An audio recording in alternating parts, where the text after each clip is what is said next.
Show. I'm your host, attorney Paul Rebein. Uh, Along with me today are my co-hosts, Robin Lockett and Pastor Brenda Fruster. How are you guys doing today? Hey, I'm doing great. Good, good. We don't have a guest today, so we're hoping we get a lot of comments on our Facebook page. We are live on Facebook. We are also playing a recording of this on Saturdays on WTMP. So if you're watching the Facebook page, feel free to comment. We're also streaming on YouTube as well. Today, we're going to talk about a topic that has dominated the media nationally, but also in particular here in the Tampa Bay area, and that is the disappearance of Gabby Petito and the efforts to find her and the efforts to find her fiance, boyfriend, whatever you want to call him, Brian Laundrie. I don't know if you guys have been watching, but you can't turn on a CNN or a local newscast without seeing coverage of the Gabby Petito story. So, listeners out there, if you're watching us on Facebook, give us your opinion about this case. What do you think about this coverage? Where do you think Brian is? What do you think happened? But there's a couple of points that I think that come along with this case. Obviously, it's a tragedy. Yes. What happened to her is horrible, and there should be attention to it. Absolutely. And it brings up issues of domestic violence and that sort of thing. But one of the things that a lot of people have brought up that I wanted to talk about first is what's been referred to as the missing white woman syndrome. That was a phrase coined by former PBS anchor Gwen Eiffel, just to talk about that when a young white woman goes missing, it gets a lot more media attention than when people of color go missing. Let's start there. Robin, what do you think about that? I have a lot of thoughts. But first, I want to start off by saying that I am thankful and pleased that there was an arrest regarding Sunny Bells, the killers of Sunny Bell, the little 4-year-old girl. Yeah. They arrested 5 people. Yeah. In that. And so, now hopefully the parents can move forward and the community can move forward. These guys and whoever else was involved in it is brought to justice. And, the young baby is, yes. Yeah. So Yes, in regards to, I agree with you, Robin. I didn't see a lot of detail about what evidence they had against these 5 guys. I'm assuming there was some sort of video that caught them in the car. I didn't see who pulled the trigger or what happened, but all of that is sealed. Everything about it is that, from what I understand from the newscast last night, everything is sealed. So, because I was surprised that it was there. How does it work? There was an indictment. So a grand jury has to indict you in order for an arrest warrant to go out? yes. Okay. So that's what happened. Because I was like, wait a minute. Yeah. So they were indicted. They're in jail. Some of them have multiple charges in regards to first-degree murder, attempted murder, in other cases. So, I'm just glad that they were working hard with this, and however it happened, it happened. Could have dropped in their lap. We don't know, but I'm just glad that they're being brought to justice. Yes, I'm sure we'll more to come. But you were about to say something, Robin, about Gabby's case. Yeah. So she's missing. That said, a big issue with that is domestic violence. If he hit her this time, he's hit her before, right? So just got caught this time. And now they're providing information about a young girl that's in Orlando. Now that's all on the news because of the outcry of Blacks and others saying, hey, you only hear about this white girl, but everybody else is missing, right? So that's an issue. But I think, to me, what I'm focused on is how the police has handled this. That's a white syndrome, right? that from Utah, they didn't handle it. No one was arrested, and the young lady ended up being murdered. But just the fact that when he came home, you come home without my child after being gone a month, and then you say you're not going to talk to us, and we wait a week and a half, and then we follow your lead saying where you're going, and we go out in the wilderness while he probably done gone the opposite way. It's just how they have given this man grace in believing. If that was, I know for sure, if that was somebody black, or I can only speak about, if that was somebody black, their door would have been kicked down, that man would have been dragged out, he would have been brought in for questioning. Good point. Period. And none of that happened. And now they're expending a lot of somebody's taxpayer money looking for this man, and I don't think they're going to find him, because I think he went the other way. Good points. And we do have some comments. Gretchen says, good afternoon. Interesting. Hi, Gretchen. We definitely want to see some comments today about this. I know a lot of people have opinions. Pastor Brenda, what do you think about it? Well, with all the disparities that we have in these missing person cases, especially with the Karen and the white woman syndrome, I have a little different take on it, especially I have mixed emotions. Let me put it like that. Mixed emotions. I'm a mother. I'm a grandmother. I'm out in the community. I'm an advocate for women.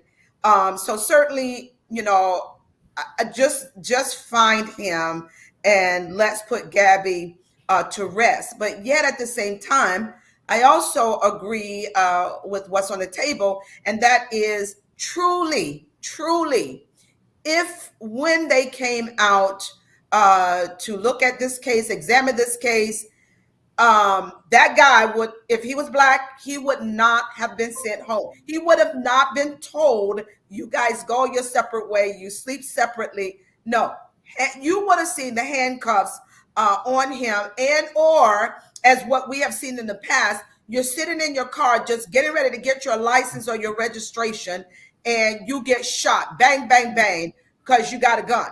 Find no gun, but because you're black, this is how we're going to treat you. So with these disparities in these cases, a black man just doesn't have a chance. A black woman, there's no chance. And so we've got to make some changes.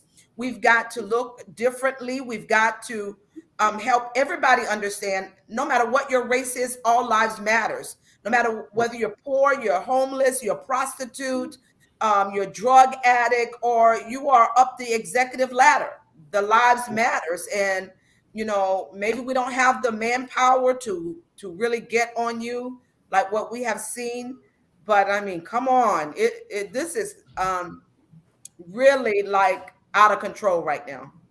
Yeah. And Paul, let me just say one other thing. So in regards to Gabby, and outside of the police handling in this, I feel it's totally wrong. There is domestic violence. All right. So the spill that they're playing right now, the second part of that body cam is Gabby saying, well, I hit him first. Right. And then he grabbed so her still in that state that she struck first. Right. Because she did say that. So, but again, the domestic violence, that situation not being a woman blaming herself, right? Yeah. For it, or taking responsibility for it. And there's a bigger conversation even with that if you're in a domestic violence situation, it is tough because it's physically, it could be mentally, right, that you're involved with it and feel like there's no way out. Let me make a comment, because I just saw where Ms. Gretchen said, she said her comment was very good point too, Ms. Gretchen. She says, Gabby's situation is very sad, but I wish she didn't go with him in the first place and left him alone. And I must admit that is so much easier to say than to do. And I say that from personal experience in the aspect of my daughter, that was in a very similar situation. Now, you always hear me say we grew up in the hood. So there's a hoodwink in me. I could be a pastor. I could be, it don't matter. It's on and popping. You come my way. I'm ready to fight. So this is how my daughter was trained. But nevertheless, when the abuser, which was her husband, jumped on her and punched her, it was like, but I'm going to stay with them, Mom. I'm like, what, girl, you out of your ever loving mind. I'm trying to get you and the babies. But she stayed. Not that she want to stay, she stayed. And so, it took some years, Lady Gretchen, for her to make that move. So I will say, your point is great, but unless you are the one who's being abused, it's kind of hard to say, let me pack up and go. Because, this person may be taking care of your rent, maybe putting money in your pocket, just a blank control. And it is a mental obsession, right? Absolutely. Because so many women, once they get out of that situation, they say, I gained the strength, the courage to walk away. But it is a toiling, right? And Gabby, they were engaged, so they were engaged to be married. So she was going to marry this man. Yeah. Yeah, it's the domestic violence part of it is very tough. But I didn't like the way the police treated her.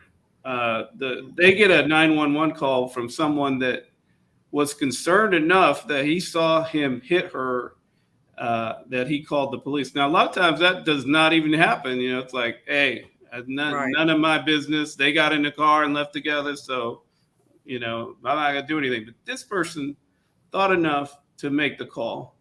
But then, and when the police get there, she's crying. Clearly, she's distraught. And he seems fine, like nothing going on. But how quickly they turned it around on her. Oh, well, he got scratches on him, so she must be the aggressor. And how buddy they were with him, joking around. And by the end of the thing, they were saying she's the aggressor. We don't want to take her to jail. And talking about taking him to jail. And I think there's been some consequences. I heard that the police chief there ended up taking a leave of absence, but that was outrageous. It's a tough situation. It is for the police, I'm sure, when both parties are saying, just let us both go or whatever. We don't want to get the police involved. But there are laws in place that say, if you see it, if it's reported, you got to go to jail. And they didn't do it. They didn't do it in that case. And that might have cost her life. And so many residents, police have come to, and because they came out to someone's home, they are going to arrest someone, right? Whether there's marks or not, they are going to arrest someone. And that didn't happen. Or even, I think they separated them and put both of them. Oh no, Gabby slept in the car and he went to the hotel. Right. So it's a tragic situation, but you have to draw a comparison to what I have to draw a comparison. I can only speak for myself and then speak for the people that I know, right? The harsh difference in regards to how Blacks are handled when it's an incident like this. They're not given grace, right? And how this unfolded just right directly in front of us in real time. Yes, both in Utah and then in Florida as well. Obviously, I think the Venice Police Department really dropped the ball. If they think that he's inside, they think that he came back without her, there's a pretty good chance something happened. And because they said that he had an attorney, he wasn't talking, then they didn't keep tabs on where he was. I think that is so idiotic. That's crazy to me. You come home without my child, and then I have to file a missing report. Then they're giving him another week and a half. Well, guess what? He should have been brought in for questioning within 24 to 48 hours of me filing my missing report, But because my now child is missing. remember that wasn't his parents' child. So they immediately went into a protective mode and bought time because it wasn't their child. But at the same time, she's living in your home. She's a part of his life. They've been together since childhood. She's part of your family. That's your child. Son, where is she? You better tell me where she is. I'm turning you in. None of that took place. But you know what? Money talks and the rest of it walks. Let's talk about the parents, because people are really upset with them. But would you turn your kid in? Would you try to help them? I turned my kid in. My kid in 2015, my grandson in 2015 did some stuff. And I told you out here on it. I'm over it now, so there's nothing hidden. He did some stuff here in the city of Tampa. And one Friday evening in July of 2015, I was getting ready to go minister in Orlando at a women's conference. 4:00, I get a phone call from a number I don't know who it is. I pick up, it's FBI. I'm like, FB what? I'll be like, FB bye. I ain't talking to you. I'm like, I don't even know you. What's going on? I almost want to say, I don't even know the man. I don't even know the kid. But I mean, hey, we got the same last name, whatever. So he said to me, we're looking for him and he needs to turn himself in. And so I immediately put both of my kids on it. Let's find him, bring him to me, let me talk to him. Long story short, I turned him in. His daughter's my mom. His mom is my daughter. So I talked him into it. He said, Grandma, I will go if you go with me. I said, son, I'm going to go all the way with you. So I turned him in. Did I regret it? A part of me, maybe 15% of me did. But you did a crime. You did something, son, that you have to pay for. That's not murder. If it was murder, I'm moving out first and then calling and telling cops the address of where you live in. But you up in that. Having him turn himself in is different, I think, than providing evidence that might get him arrested for it or whatever. You might have saved his life by having him turn himself in so that he didn't get shot by the police. Hello. I think there are some people out there that, whether they would admit it or not, their inclination would be to help their kid. But, there's a line there between trying to help him, getting him a lawyer, and that's covering it up. That's what I would do. I would lower him. I would get him straight first in regards to, finding out the facts, getting him lowered, getting an attorney for him, and then you go in there covered, right? Yeah. You go in there covered. With somebody possibly murdering somebody, that's a big deal. Absolutely. That's a big deal. So whether my conscience can live with that or not, that's a big deal. You're taking somebody else's life. Yeah. If they go out and rob something, or, you can handle that, right? But just the type of murder is a big deal. Yes. Yeah. What about this media coverage? It's almost like everybody just accepts that, it's getting more coverage because she's a young white woman.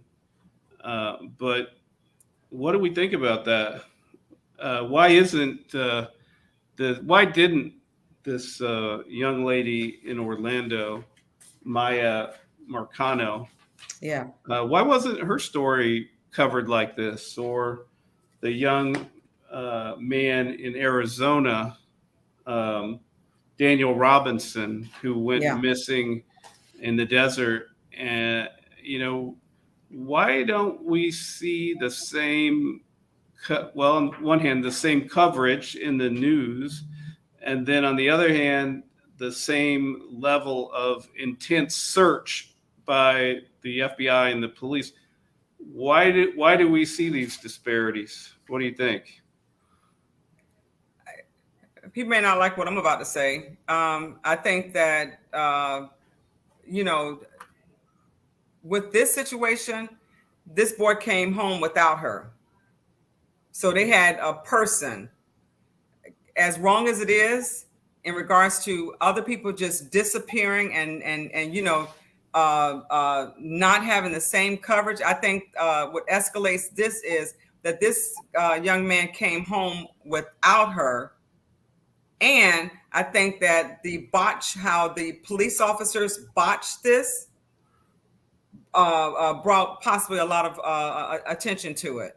But I think, in regards to the comparisons, people disappear, and you just, you don't have, you're starting from scratch, and you just don't know what happened to them. But I think because they had a possible person that, he left with her for a month and came back with nobody. You think if it was same thing, but it was two black people, you think they would be getting the same coverage? Oh, no, they'll be getting a cup. You'll know about it, but they would have kicked that black man's door in and had him down there, and he would have been questioned.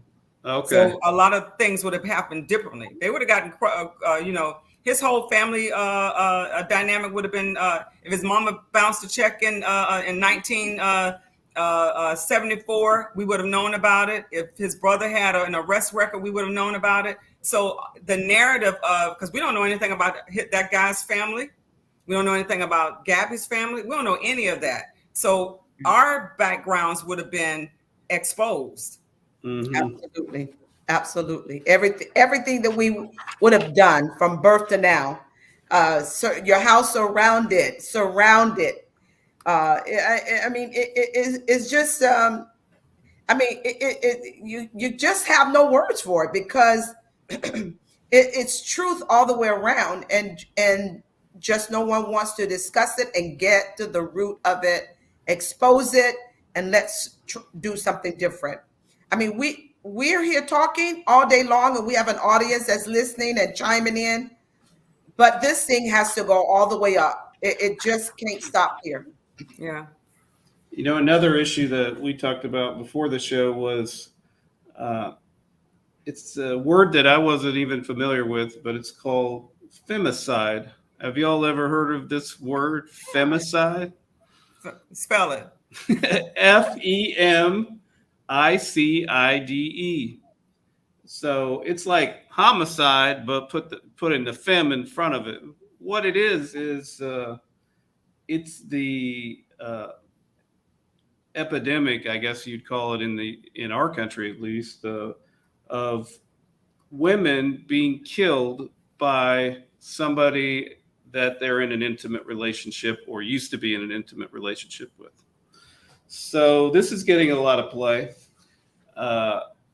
Did you know that women are much more likely to be murdered or killed by somebody that they're in a relationship with? Oh, absolutely. Than men. In fact, in 2018, the FBI statistics show that, of the women who were killed, that they knew who did it, that they found out who did it, 92% were killed by a man that they knew, and 63% were killed by current husbands, ex-husbands, or current or ex-boyfriends. Compare the statistics for males. 75% of males are killed by another male, not someone that they're in a relationship with. So, those are realistic statistics, though. All right, so it doesn't surprise me. It really doesn't. What surprised me is that our numbers are much higher than other countries. Even countries where like Turkey or something, where they have these honor killings, where men or their families or whatever kill a woman who cheats on them or whatever. Our rates of murder of women is so much higher, and we sort of think of ourselves as as, an advanced society or whatever, but here we are. We have the highest rate of Wow. femicide in the world.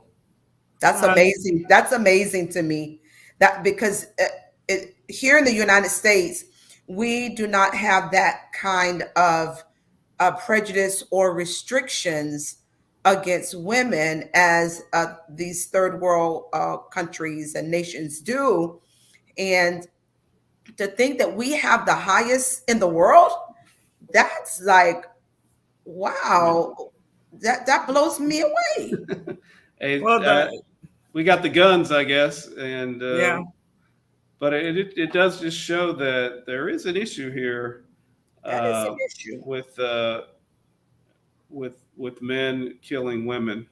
So is it that like when a person brings someone from a different country and they become Americanized, meaning they recognize, they get the jabber like an American. They started, standing up for their rights. They start, saying, "Hey, I want to work. You can't tell me to do that. It's equal in the household." They gain that type of authority versus in a third world country. I'm assuming, they recognize what their rights are not.